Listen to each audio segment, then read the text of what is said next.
Hey.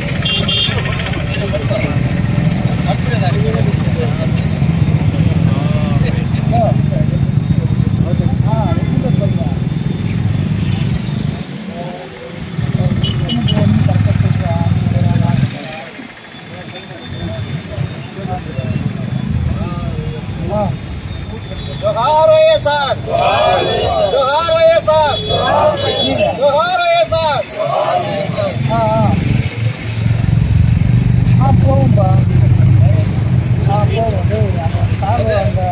மண்ணு road போட்டுக்கிறான் பார்த்தியா, என்ன பண்ணனா நேராக வந்துட்டு இல்லை ரைட் அடிக்கணும். ஆனால் அவங்க வந்து டைட் பண்ணுவாங்க, அது போகிறாங்க.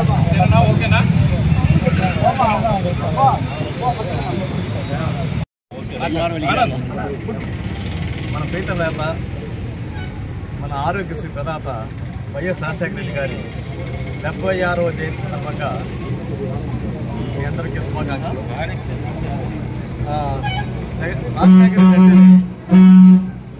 రాజశేఖర రెడ్డి అంటే ఆరోగ్యశ్రీ, ఫీజు రియంబర్స్మెంట్, తర్వాత పేద ప్రజలకు సంక్షేమం, అదేవిధంగా అభివృద్ధి. అంటే రాజశేఖర రెడ్డి పాలన 2004 నుంచి 2009 వరకు ఆ పాలన అనేది ఆంధ్ర రాష్ట్రంలో స్వర్ణయుగం అని చెప్పుకోవచ్చు.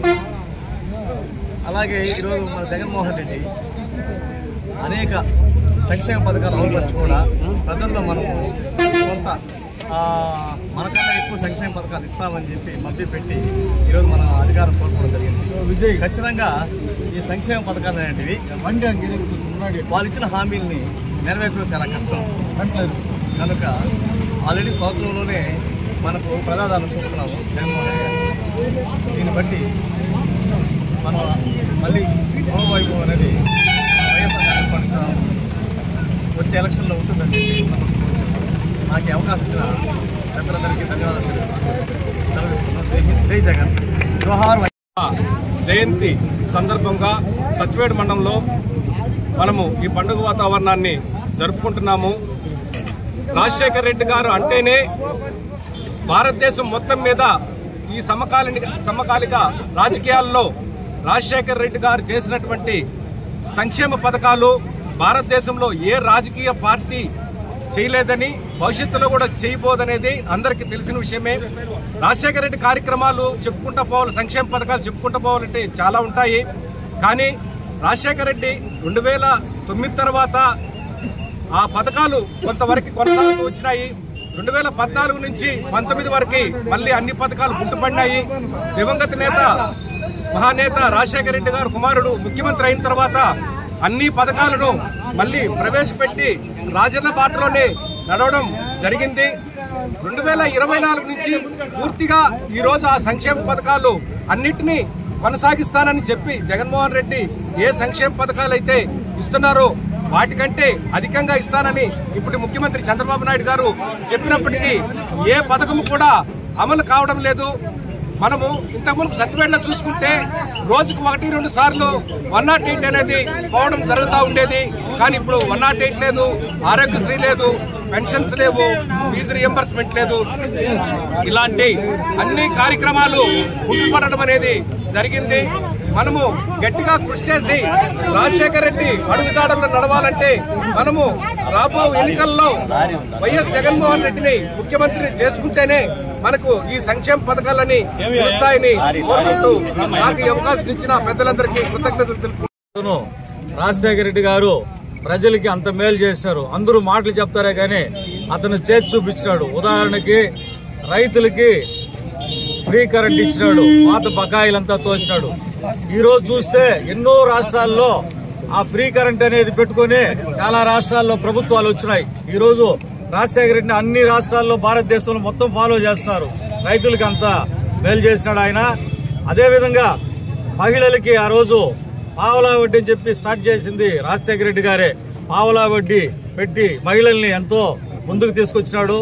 అదేవిధంగా ఈరోజు చూస్తే ఎక్కడైనా ఏ గ్రామానికి పోయినా ఇంజనీరింగ్ చదివిన విద్యార్థులు తండోపతండాలుకుంటారు. దీనికి కారణం ఎవరంటే రాజశేఖర రెడ్డి ఆ రోజు ఫీజు రీఎంబర్స్మెంట్ పెట్టినాడు కాబట్టి ఎక్కువ మంది ఇంజనీరింగ్ పేద విద్యార్థులంతా ఇంజనీరింగ్ అనేది ఒకటే కాదు ఇంకా ఉన్నత చదువులంతా చదువుకునేదానికి ఆ రోజు అవకాశం వచ్చింది.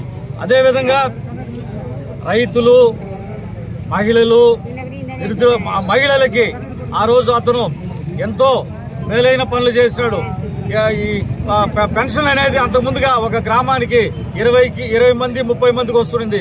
రాజశేఖర రెడ్డి వచ్చిన తర్వాత ఒకేసారి 100 రూపాయలు ఉండిన దాన్ని 200 చేసి 2004లో ఏ గ్రామంలో ఎంతమంది అర్హులుంటే అంతమందికి పెన్షన్లు ఇవ్వమన్నాడు. ఆ రోజు నుంచి ఇప్పుడు ఏ గ్రామానికైనా అర్హులుండే ప్రతి వ్యక్తికి పెన్షన్ వస్తూ ఉన్నది. ప్రతి గ్రామంలో 200 మంది 300 మంది పెన్షన్ తీసుకున్నారంటే అది రాజశేఖర రెడ్డి సలువే. అదేవిధంగా ఆ రోజు ఇందిరమ్మ పథకాన్ని తీసుకొచ్చి రాజశేఖర రెడ్డి గారు హౌసింగ్ ఇండ్లని ఎంతమంది అర్హత ఉంటే అంతమందికి ఇచ్చాడు. అంతకుముందంతా ఒక గ్రామంలో 5 మందికి 10 మందికి ఇస్తున్నారు. కానీ ఒక రాజశేఖర రెడ్డి వచ్చిన తర్వాతనే ఏ పథకంలో అయినా సరే అర్హత ఎంతమంది ఉంటే అంతమందికి ఇచ్చేయండి అన్నాడు. అది పెన్షన్లు ఆ విధంగానే ఇచ్చినాడు, ఇండ్లు ఆ విధంగానే ఇచ్చినాడు, రేషన్ కార్డులు ఆ విధంగానే ఇచ్చినాడు. ప్రతి విషయంలోనూ కూడా అతను ఒక వినూత్నమైన మార్పు తీసుకొచ్చినాడు.